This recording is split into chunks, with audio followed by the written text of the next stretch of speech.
नमस्कार सम्पूर्ण विद्यार्थी भाइबहिनीहरूलाई मेरो युट्युब च्यानलमा स्वागत छ।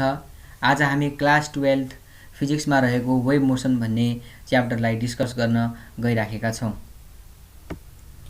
सो वेभ मोसन पहिला चाहिँ हामी वेभ भनेको के हो, वेभ मोसन भनेको के हो भन्ने कुरालाई हामी डिस्कस गर्ने छौं। Wave motion is the transfer of energy. Wave motion भनेको के रहेछ भन्नुहुन्छ भने transfer of energy and momentum from one point of the medium to another point of the medium without actual transport of the matter between two points। भनेको कुनै पार्टिकलको transport नभइकन, कुनै म्याटरको transport नभइकन एक ठाउँबाट अर्को ठाउँमा जो इनर्जीको ट्रान्सपोर्ट हुन्छ, एक ठाउँबाट अर्को ठाउँमा जो मोमेन्टमको ट्रान्सपोर्ट हुन्छ, त्यसलाई चाहिँ हामी वेभ भनेर भन्छौं अथवा त्यसलाई चाहिँ हामी वेभ मोसन भनेर भन्छौं। फर एक्जाम्पलको लागि हामी साउन्ड वेभ भन्छौं। साउन्ड वेभमा एउटा पोइन्टबाट अर्को पोइन्टसम्म साउन्ड पुग्दाखेरि त्यहाँ चाहिँ कुनै पार्टिकलको डिस्प्लेसमेन्ट हुन्छ त, कुनै पार्टिकल त्यो पोइन्टबाट अर्को पोइन्टसम्म कुनै एक्ज्याक्टली पार्टिकल त पुग्ने होइन नि त, तर पनि हाम्रो एनर्जी जो साउन्ड एनर्जी छ त्यो चाहिँ एउटा पोइन्टबाट अर्को पोइन्टसम्म पुगिराखेको छ है। त्यसैगरी अब सनबाट आएको जो लाइट वेभ छ त्यो पनि हाम्रो अर्थसम्म पुगिराखेको छ, त्यो पनि त्यहाँ पनि कुनै एक्चुअल त्यहाँ लाइटको कुनै पार्टिकल अथवा कुनै पार्टिकल अथवा कुनै म्याटर सनबाट अर्थसम्म त आएको होइन नि त, त्यो भनेको एउटा लाइट एनर्जी हो। त्यो एनर्जी सनबाट अर्थसम्म आइराखेको छ भने यसलाई हामीले के भन्छौं भने वेभ भन्ने बित्तिकै कस्तो किसिमको त भन्दा वेभ मोसन भनेको त तपाईको एउटा मोसन अभियसली वेभ भन्ने बित्तिकै त तपाईको रेस्टमा भन्ने कुरै नै भएन। वेभ भनेको के रहेछ भन्नुहुन्छ भने is the transfer of energy. वेभले के क्यारी गर्छ त, वेभले विशेष गरेर एनर्जी क्यारी गर्छ हैन। Transfer of energy and momentum from one point of the medium to another point of the medium without actual transport of the matter between them हैन।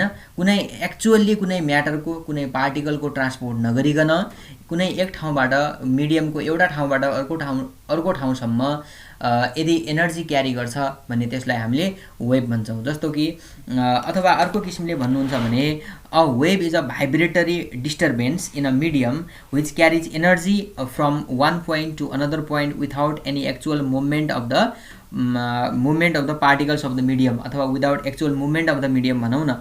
जस्तो कि तपाईहरुले देख्नुहुन्छ, जस्तो कुनै एउटा तलाउ छ, कुनै पोखरी छ, त्यो पोखरीमा तपाईले ढुङ्गा फ्याक्नु भयो भने के देखिन्छ, तपाईले त्यो ढुङ्गा फ्याक्नु भनेको डिस्टर्बेन्स प्रोड्युस गर्नु हो कि त्यहाँनेर त्यो सिस्टमलाई तपाईले डिस्टर्ब गर्नुभयो भने अब तपाईले देख्नु होला जाने ढुङ्गा फाल्नुहुन्छ त्यहाँबाट सर्कुलर रिपेलहरु टाढा टाढा टाढा टाढा टाढा जाँदै जान्छ भनेको त्यसलाई पनि त्यो पनि एक किसिमको वेभ हो जसलाई हामीले वाटर वेभ भनेर भन्छौं एउटा अब बुझ्नको लागि हैन।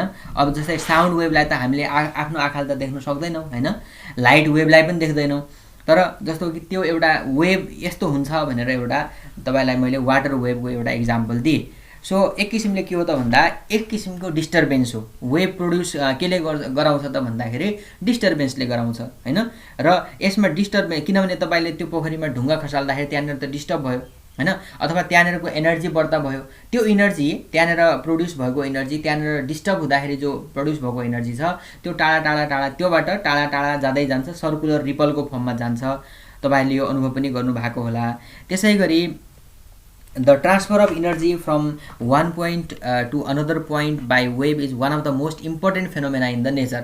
मैले अघि नै हजुरहरुलाई भने एक ठाउँबाट अर्को ठाउँमा जो एनर्जी पुग्ने फेनोमेना छ यो भनेको त यो हाम्रो नेचरमा त धेरै इम्पोर्टेन्ट छ। जस्तै लाइट वेभको कुरा गर्नुस् हैन, तपाईको जस्तो कि सनबाट अर्थसम्म लाइट वेभ आउँदैछ हैन, किनभने इमेजिन गर्नु न यदि वेभ नभइदिएको भए हामी कहाँ देख्न सक्थ्यौं त हैन, त्यो लाइटै हुन्थेन होला। साउन्ड वेभ यदि साउन्ड पनि के को रूपमा प्रोपागेट हुन्छ त वेभको फर्ममा, भने यदि तपाईको वेभै हुन्थेन भने त हामी त साउन्ड पनि सुन्न सक्ने थिएनौं।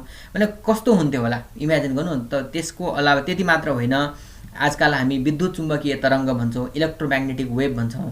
इलेक्ट्रोम्याग्नेटिक वेभले गर्दा विभिन्न किसिमका कम्युनिकेसन्सहरु जस्तो कि टेलिफोनहरु त्यस्तै इन्टरनेटहरु आदि इत्यादिहरु हुन्छन्, त्यो पनि वेभको माध्यमबाटै हुन्छ। सो त्यसकारणले तपाईले एउटा सर्टकट रूपमा के बुझ्नु होला त भन्दा अब तपाईले माथिल्लो लेभलमा जानुभयो भने त तपाई एउटा पार्टिकल र वेभ भनेको दुईटा ड्युअल नेचरको हुन्छ भनेर तपाईहरु हायर लेभलमा पढ्नुहुन्छ तर दुईटा कन्सेप्ट हुन्छ एउटा पार्टिकल र एउटा वेभ पार्टिकल भनेको वास्तवमा सामान्यतया एउटा किसिमको म्याटर जसलाई हामी देख्न सक्छौं जसको कुनै फिक्स्ड अथवा अलिकति बढी मास भएको हुन्छ भने त्यसलाई चाहिँ पार्टिकल भनिन्छ र वेभ भनेको त्यो हो वेभ भनेको खासमा हामीले नर्मल्ली हामीले देख्न सक्दैनौं त्यसलाई र त्यसको काम के हो त भन्दा वेभले एनर्जीलाई कुनै एउटा पोइन्टबाट अर्को पोइन्टसम्म एनर्जीलाई क्यारी गराउँछ वेभको थ्रु हैन एउटा वेभको माध्यमबाट जस्तै साउन्ड वेभ बुझ्नुहोस् लाइट वेभ बुझ्नुहोस् इलेक्ट्रोम्याग्नेटिक वेभ भनेर बुझ्नुहोस् हैन त एक ठाउँबाट अर्को ठाउँबाट जो एनर्जीको ट्रान्सफर हुन्छ या मोमेन्टमको ट्रान्सफर हुन्छ that is through the wave हैन सो त्यही कारणले अब वेभ भनेको वास्तवमा वेभ मोसनै हो किनभने वेभ भनेको त वेभको डेफिनेसनमा नै जसले एनर्जी क्यारी गर्छ जसले एनर्जीलाई एक ठाउँबाट अर्को ठाउँसम्म पुगाउँछ भनेर भनेका छौं भने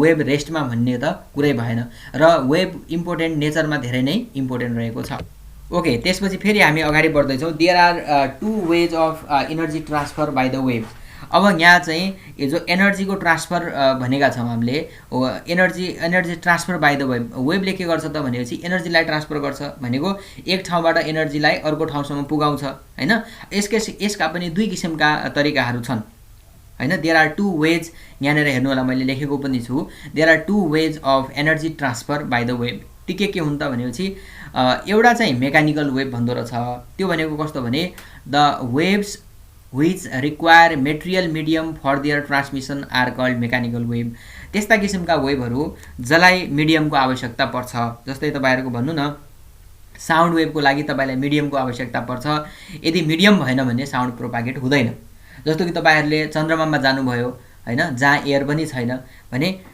यदि त्यहाँ चाहिँ मिडियम छैन नि त त्यसकारणले तपाईहरुले एक अर्काले बोलेको त्यहाँ चाहिँ सुन्न सक्नुहुन्न किनभने त्यहाँ मिडियम छैन र साउन्ड वेभ भनेको मेकानिकल वेभ हो यसलाई ट्रान्सफर हुनको लागि मिडियमको जरुर आवश्यकता पर्दछ भनेको the waves which require material medium for their transmission are called mechanical waves त्यस्तालाई हामीले के भन्दरा छौं मेकानिकल वेभ जस्तै फर एक्जाम्पल साउन्ड वेभ भयो रिपल्स अन द पोन्ड मैले अघि हजुरलाई भने पोन्ड भनेको कुनै एउटा तलाउ छ त्यो तलाउमा जो रिपलहरु प्रोड्युस हुन्छ तपाईले एउटा ढुङ्गा खसाल्नु भयो भने जो त्यहाँनेर रिपलहरु प्रोड्युस हुन्छ त्यो पनि त्यसको लागि पनि त मिडियम चाहियो नि त त्यहाँनेर मिडियम भनेको तपाईको वाटर भयो त्यसैगरी vibration in the stretched string भनेको स्ट्रेच स्ट्रिङ भनेको तपाईको यो 12 क्लासमै पछाडीतिर छ एउटा च्याप्टरमा त्यहाँनेर कुनै एउटा तन्काएको तारलाई झड्काउनु भयो भने कुनै एउटा लामो तार छ त्यसलाई त्यसको दुईटै एन्ड तपाईले बाध्नु भएको छ हैन र तेमा तपाईले यसो बीचमा लगेर झड्काइदिनु भयो भने तेमा जो प्रोड्युस हुने वेभ छ त्यसको लागि पनि त तपाईले मिडियम चाहियो नि त हैन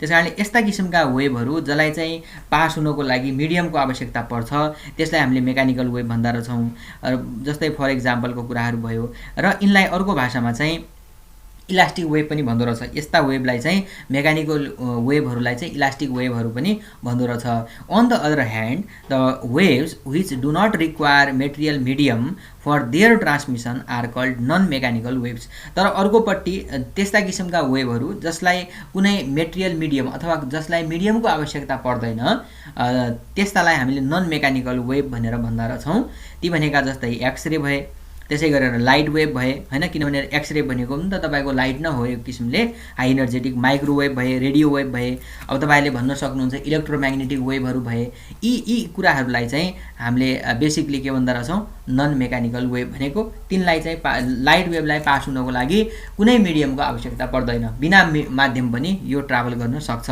भने यसलाई चाहिँ हामीले यसरी बुझ्यौं है त अब हामीले वेभ भन्ने कुरालाई पढ्नु भन्दा पूर्व हामीले चाहिँ यसलाई बुझ्नु भन्दा अगाडि के टर्मियोलोजीहरु के इम्पोर्टेन्ट टर्महरु चाहिँ हामीले थाहा पाउनु पर्छ तपाईहरुले सानो क्लासमा पढ्नु पनि भएको छ जस्तो कि फ्रिक्वेन्सी भन्छ वेभलेन्थ भन्छ क्रेस्ट भन्छ ट्रफ भन्छ साइकल भन्छ ऑक्सिलेशन भन्छ हैन एम्प्लिट्युड भन्छ आदि इत्यादि कुराहरु के कुराहरु हामी पढौं है त जस्तो कि यो जो वेभ तपाईले देखिराख्नु भएको छ नि यो वेभ हुन चाहिँ यसलाई यस्तो वेभलाई ट्रान्सभर्स वेभ भनेर भन्छ हैन दुई किसिमका वेभ हुन्छन् के फेरि एउटा ट्रान्सभर्स र एउटा लंगिट्युडिनल तपाईले पढ्नु भएको छ है 9 10 तिर तर यो फिगरले ट्रान्सभर्स वेभलाई जनाए तापनि सामान्यतया हामीले वेभलाई रिप्रेजेन्ट गर्नु पर्यो। यदि वेभलाई काहीँ पनि हामीले जस्तै नोट्सहरूमा या बुकहरूमा या क्लासमा हामीले डेमोन्स्ट्रेसन गर्नु पर्यो भने यसलाई हामीले डायग्राम अथवा यसलाई कुनै पनि वेभलाई यसरी नै जनाउने गरिन्छ हैन सामान्यतया।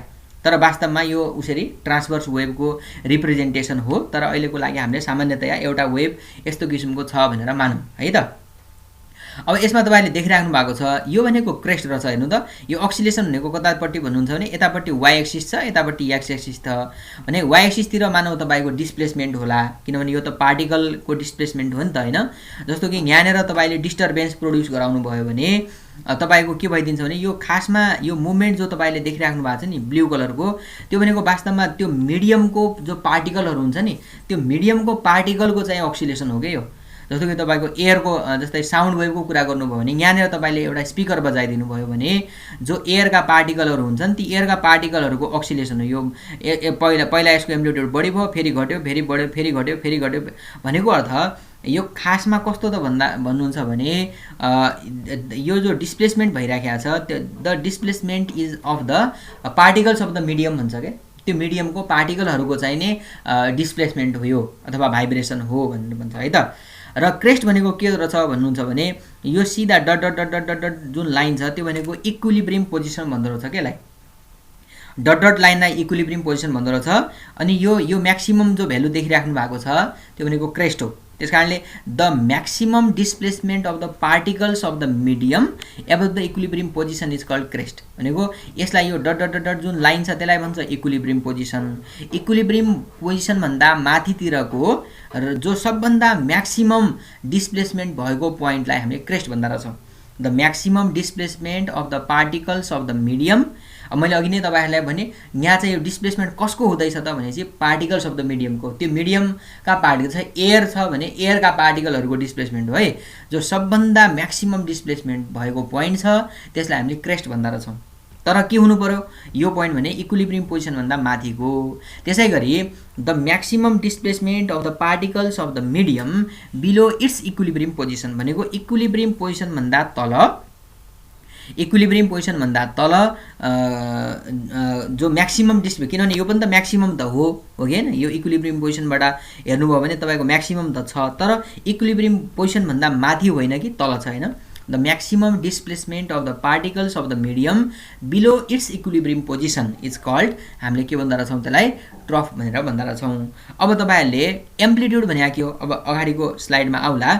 एम्प्लिट्युड भनेको तपाईको के हो त भन्दा इक्विलिब्रियम पोजिसन देखिको जो म्याक्सिमम डिस्प्लेसमेन्ट छ नि आइदर तपाईले जस्तो कि यहाँदेखि इक्विलिब्रियम पोजिसन देखि क्रेस्ट सम्मको दूरी भन्नुहोस् वा इक्विलिब्रियम पोजिसन देखि ट्रफ सम्मको दूरी भन्नुहोस्। किनभने क्रेस्ट भनेकै आफैमा म्याक्सिमम डिस्प्लेसमेन्ट भएको पोइन्ट हो भनेको यहाँदेखि यहाँसम्मको त म्याक्सिमम होला हैन। सो यसलाई हामीले के भन्दा रहेछौँ त एम्प्लिट्युड भन्दा रहेछौँ के। एम्प्लिट्युड भनेको the maximum displacement of the particles हैन एबोभ अर बिलो जहाँ भने पनि जो पार्टिकलको म्याक्सिमम डिस्प्लेसमेन्ट छ त्यसलाई हामीले के भन्दा रहेछौँ भने एम्प्लिट्युड।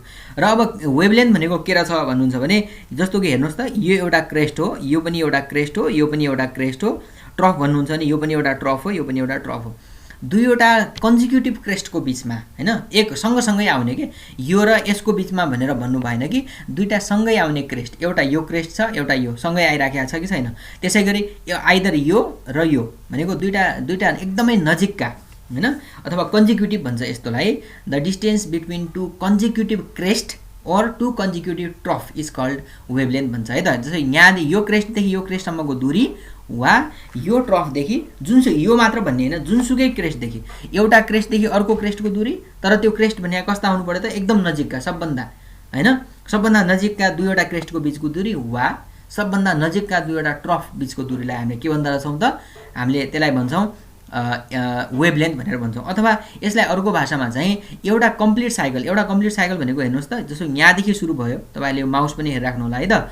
यहाँदेखि सुरु भयो भने वेभ पहिला यहाँदेखि हेर्नुहोस् त यहाँदेखि गयो म्याक्सिमम भयो फेरि घट्यो फेरि यतापट्टि बढ्यो र यहाँसम्म हेर्नुहोस् भनेको यहाँबाट यो पोइन्टबाट स्टार्ट भइराखेको थियो फेरि घुमेर तपाईको त्यही पोइन्टमा आइपुग्यो भने यसलाई भन्दो रहेछ एक साइकल भन्छ के। यस्तोलाई पुरा बुझ्नुभयो नि यहाँदेखि यहाँसम्मको यो पोइन्टसम्मकोलाई है त यो स्टार्टिङ पोइन्टदेखि यहाँसम्मको पोइन्टलाई यहाँसम्मलाई भन्छ एउटा साइकल, अथवा हामीले कहिलेकाहीँ चाहिँ एउटा साइकलको लागि कम्प्लिट भएको डिस्टेन्स भनेर पनि भन्न सक्छ। कुरा बुझ्नुभयो नि? The distance for one complete oscillation is called wavelength भनेर पनि भन्न सक्छौँ। ओके, अब त्यही मैले अघि भने जस्तै तपाईँहरूको फेरि आयो the maximum displacement of a particle from it's equilibrium state, होइन? इक्विलिब्रियम स्टेटबाट जो म्याक्सिमम डिस्प्लेसमेन्ट हुँदैछ त्यसलाई हामीले के भन्दा रहेछौँ त? एम्प्लिट्युड भन्दा रहेछौँ। वेभलेन्थ भनेको के त भन्नुहुन्छ भने the distance between to nearest, मैले अघि भने दुईवटा क्लोजेस्ट, होइन, दुईवटा नियरेस्ट क्रेस्ट वा दुईवटा नियरेस्ट ट्रफको बिचको दूरी, the distance between to nearest crest, सबभन्दा नजिकका दुईवटा क्रेस्टको बिचको दूरी वा सबभन्दा नजिकका दुईवटा ट्रफको बिचको दूरीलाई हामीले के भन्दा रहेछौँ त? वेभलेन्थ भन्दा रहेछौँ। अथवा simply it is the distance covered by one complete oscillation, अथवा सामान्यतया एउटा कम्प्लिट अक्सिलेसनमा कभर गरेको जो डिस्टेन्स छ त्यसलाई नै हामीले के भन्दा रहेछौँ त? वेभलेन्थ भन्दा रहेछौँ। फ्रिक्वेन्सी भने के त अब भनेपछि फ्रिक्वेन्सी भनेको त तपाईँहरूको सामान्यतया वर्डको मिनिङ पनि के हो त भन्नुहुन्छ भने कति पटक रिपिट हुन्छ त? रिपिटिसन भनेर बुझाउँछ कि फ्रिक्वेन्ट भन्छ नि तपाईँको। फ्रिक्वेन्टली भनेको बारम्बार भन्छ नि अर्थमा। यहाँ चाहिँ कस्तो त भन्दाखेरि एक सेकेन्डमा कतिवटा अक्सिलेसन अथवा कतिवटा साइकल कम्प्लिट गर्यो त भन्ने कुरा हो है त। अब यसलाई चाहिँ तपाईँहरूले साइकल भनेको त मैले अघि तपाईँहरूलाई देखाएँ नि, जस्तो यो फिगरमा हेर्नुहोस् त, यतापट्टिको हामीले फिगरमा हेऱ्यो भने यो फिगरमा यसलाई हेर्दाखेरि हामीले हेर्नुहोस् है, यो फिगरमा हेर्दाखेरि के भइरहेको छ त? यसरी भनेको एउटा साइकल भनेको यो हो, यहाँदेखि यहाँसम्मको एउटा साइकल हो भने एक सेकेन्डमा कतिवटा साइकलहरू कम्प्लिट हुँदैछ त त्यसलाई हामीले के भन्दो रहेछौँ? फ्रिक्वेन्सी। सो यसलाई चाहिँ the number of oscillations or cycles completed by particles of the medium in 1 second, होइन, अथवा the number of cycles or number of oscillations completed per second भनेर पनि भन्दो रहेछ। अब टाइम पिरियड अथवा पिरियड भनेको के हो त भन्दाखेरि एउटा कम्प्लिट अक्सिलेसन गर्नलाई कति टाइम लाग्छ त, होइन? Time taken by vibrating particles in the medium to complete one oscillation is called time period of the wave. भनेको एउटा अक्सिलेसन कम्प्लिट गर्नको लागि कति टाइम लाग्छ त्यसलाई हामीले के भन्दा रहेछौँ त? पिरियड अथवा टाइम पिरियड भनेर भन्दा रहेछौँ है। The time taken by vibrating particles in the medium to complete one oscillation is called time period of the wave. अथवा टाइम पिरियड र फ्रिक्वेन्सीको रिलेसन के छ भन्नुहुन्छ भने time period is equal to 1/f। तपाईँलाई न्युमेरिकलमा आउन सक्छ है, ध्यान दिएर हेर्नु होला। फ्रिक्वेन्सी भनेको the number of cycles of completed per second, एक सेकेन्डमा कम्प्लिट भएको नम्बर अफ साइकल्स भने पिरियड भनेको एउटा साइकल कम्प्लिट गर्नलाई कति टाइम लाग्छ, कुरा बुझ्नुभयो नि? The number of the time taken by vibrating particle in the medium to complete one oscillation, or यसलाई वान अक्सिलेसन भन्नु र वान साइकल भन्ने एउटै हो। सो यसलाई तपाईँले बुझ्नुभयो है त। फेरि हामी अगाडि बढ्छौँ। अब वेभ भेलोसिटी भनेको के हो त, होइन? किनभने अब हामीले वेभको बारेमा धेरै कुराहरू डिस्कसन गरिरहेछौँ नि त, होइन? वेभको भेलोसिटी भने के हो त भन्नुहुन्छ भने भेलोसिटी भने त तपाईँलाई थाहा छ नि त, होइन? The distance travel per second, होइन, the rate of change of displacement भनेर पढ्नुहुन्छ नि हो। त्यस्तै किसिमले यहाँ पनि के हो त भन्नुहुन्छ भने वेभको भेलोसिटी भनेको the distance travel by wave in 1 second, the distance travel by wave in 1 second. वेभले 1 सेकेन्डमा कति डिस्टेन्स ट्राभल गर्छ त्यसलाई नै हामीले के भन्दा रहेछौँ त? वेभ भेलोसिटी भन्दा रहेछौँ। जस्तो कि तपाईँहरूको भन्नु न, यदि मानव वेभले ल्याम्डा डिस्टेन्स ट्राभल गर्यो, ल्याम्डा डिस्टेन्स ट्राभल गर्दाखेरि उसले टाइम कति लगाउँछ त?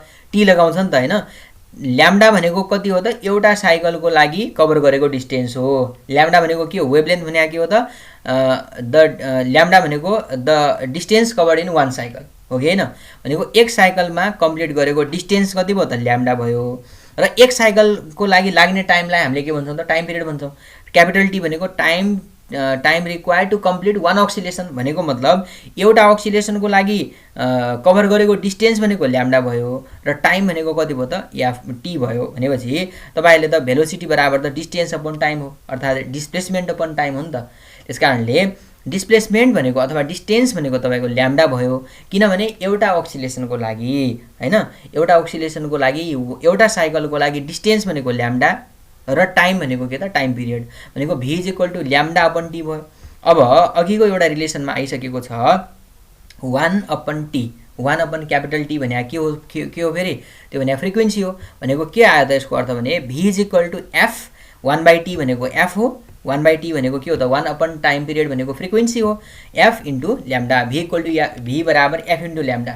यो तपाईले पहिला पनि पढ्नु भएको होला के सायद सानो क्लासमा पनि 9-10 तिर पनि पढ्नु भएको होला यो फर्मुला। v भनेको velocity of the wave, f भनेको फ्रिक्वेन्सी अफ द वेभ र ल्याम्डा भनेको wavelength of the wave. यो सम्झिनु होला है त। अब तपाईहरुको अर्को कुरा के आउँछ भने फेज भनेर आउँछ के, फेज एंगल अथवा फेज डिफरेन्स भन्ने कुरा आउँछ।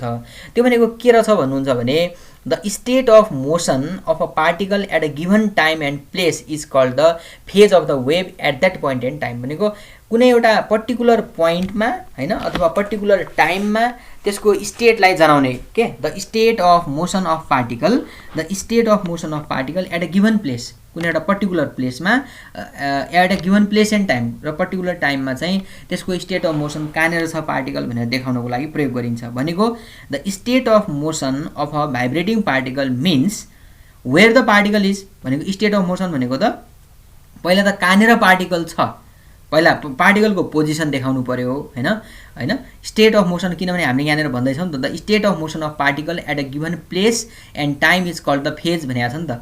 कुनै पनि पार्टिकलको स्टेट अफ मोसनलाई नै के भन्दो रहेछ त त्यो प्लेस र टाइममा फेज भन्दो रहेछ। अब स्टेट अफ मोसन भने के हो त भन्नुहुन्छ भने स्टेट अफ मोसन भनेको पार्टिकल कहाँनिर छ, वेयर द पार्टिकल इज अथवा where is the particle and what is the direction of the motion, र त्यसको डाइरेक्सन अफ मोसन के छ भनेको मतलब त्यसको पोजिसन पनि र त्यसको डाइरेक्सन पनि दुईटै देखाउँछ भने त्यसलाई चाहिँ हामीले के भन्दा रहेछौँ त वेभ भनेर के अरे फेज एंगल भनेर भन्दा रहेछौँ। र यसलाई चाहिँ it is measured in terms of angle, यसलाई एंगलको टर्ममा रिप्रेजेन्ट गर्ने चलन छ। त्यो एंगललाई हामीले फर्मुलाहरुमा युज गर्दाखेरि फाइ भन्ने सिम्बल प्रयोग गर्छौँ। यो भनेको फाइ भन्ने सिम्बल हो है त। र यति कुराहरु तपाईहरुले नबिर्सनु होला हैन। क्रेस्ट भनेको के हो, ट्रफ भनेको के हो, एम्प्लिट्युड भनेको के हो, फ्रिक्वेन्सी भनेको के हो, टाइम पिरियड भनेको के हो हैन, भेलोसिटी भनेको के हो, त्यसैगरी फेज भनेको के हो, फेज एंगल भनेको के हो भन्ने कुरा कहिलेकाहीँ वाट सर्ट क्वेशनमा what is the physical meaning of the phase angle अथवा फेज भनेर आयो भने तपाईको state of motion of the particle जनाउनको लागि भनेको स्टेट अफ मोसन भनेको पार्टिकल कहाँनिर छ त्यो देखाउँछ, प्लस तर त्यो भाइब्रेटिङ पार्टिकलको डाइरेक्सन के छ, what is the direction of motion त्यो देखाउनलाई चाहिँ फेजको प्रयोग गरिन्छ। यसलाई एंगलको टर्ममा एक्सप्रेस गरिन्छ। यो एंगललाई हामीले रिप्रेजेन्टेसन फाइ भन्ने सिम्बलले प्रयोग गर्छौं है त। ओके, अब हामीले characteristic of the wave motion भनेर पढ्छौं। क्यारेक्टरिस्टिक भनेका विशेषताहरू के छन् त वेभ मोसनका भनेपछि wave motion is a disturbance travelling through a medium. भनेको एक किसिमको डिस्टर्बेन्स न हो। तपाईको चाहिँ पानीको पोखरीमा यदि तपाईले ढुङ्गा खसाल्दिनु भएन भन्दा त्यहाँ वेभ हुन्छ र त्यतिखेर हुँदैन नि त, त्यो सम्म एकदम एकै नासको हुन्छ। जब त्यसमा तपाईले ढुङ्गा खसाल्नु भयो त्यो के हुन्छ, सर्कुलर त्यसका रिपलहरू चाहिँ नै टाढा टाढा जान्छन्। भन्नुको अर्थ के रहेछ भन्नुहुन्छ भने वेभ यो भनेको एउटा वेभ मोसन भनेको के पनि रहेछ के एक किसिमको डिस्टर्बेन्स रहेछ हैन, डिस्टर्बेन्स रहेछ जो कि ट्राभल हुँदैछ, त्यो मिडियममा ट्राभल हुन्छ भने त्यसलाई हामीले भन्छौं। त्यसैगरी when disturbance is produced in a medium the particles of the medium vibrate about their mean position। भनेको जब डिस्टर्बेन्स प्रोड्युस हुन्छ, जस्तो कि फर एक्जाम्पल को लागि तपाईले ढुङ्गा खसाल्नु भयो भने अब त्यो ढुङ्गा त त्यही छ, किनभने त्यो ढुङ्गाको त मोसन भएको हैन नि त। ढुङ्गा त जाको त्यमा खसाल्यो भने त्यो ढुङ्गा त तल गइहाल्ला। तर जो वाटरका पार्टिकलहरू छन्, वाटर पार्टिकलहरू भाइब्रेसन हुने भयो, त्यो vibration up down up down up down खालको हुने भयो। भनेको मतलब अबाउट द इक्विलिब्रियम पोजिसन अथवा मीन पोजिसन भनौं न। The disturbance is produced in the medium. When the disturbance is produced in the medium, the particles of the medium vibrate about their mean position. Particle of the medium चाहिँ आफ्नो main पोजिसनको अबाउटमा vibration हुन्छन्। भनेको अर्को भनेको के छ भने फेरि particle hand over their energy to neighbouring particle through disturbance. भनेको एउटा किनभने मिडियम अफ द पार्टिकल भनेको एउटै पार्टिकल एक ठाउँबाट लास्टसम्म पुग्ने हैन के, एउटाले अर्कोलाई डिस्टर्बेन्स गर्ने, अर्कोले अर्कोलाई डिस्टर्ब गर्ने, अर्कोले अर्कोलाई डिस्टर्ब गर्ने, यो ह्यान्ड ओभर गर्दै जाने हो के। कुरा बुझ्नुभयो नि हैन। एउटाले अर्को जस्तै कोलिजनमा पनि कुरा गर्नु, जस्तै हामीले बल मेकानिक्समा कुरा गर्दाखेरि एउटा बलले अर्को बललाई ठोक्ने, अर्कोले अर्कोलाई ठोक्ने, अर्कोले अर्कोलाई कोलाइड गरे जस्तै यहाँ पनि त्यो मिडियमको पार्टिकल मा चाहिँ कस्तो भइदिन्छ भने ह्यान्ड ओभर दियर एनर्जी भनेको एउटा पार्टिकलले अर्कोलाई एनर्जी दिने, अर्कोले अर्को हुँदै हुँदै यसरी एक ठाउँबाट अर्को ठाउँसम्म एनर्जी पुग्छ भनेको। त्यसैगरी wave motion travels at the same speed in all direction in a given medium.